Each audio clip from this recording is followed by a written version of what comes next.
Good morning, everyone. This is Mitafida, and today I'm here with an amazing girl.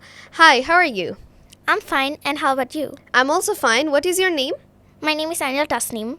Okay, today we will know about her. I know she is a talented and an interesting girl, and let's get known to her. So, hi Anila, can you please tell me what class do you read in? I read in class 6, and what about you? I read in class 10. So, what's your school's name? My school's name is Milestone Preparatory KG School, and I would like to know about your school.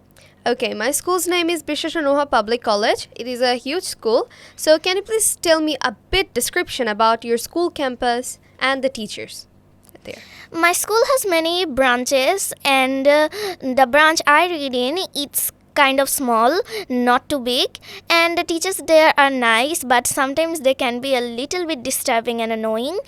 And can you tell me about your teachers? Okay, my teachers, some of the teachers are really friendly. The way they take care about me is like I am their daughters, and all the teachers are really highly educated, but some of the teachers might be a bit annoying, but overall, every teachers are really amazing.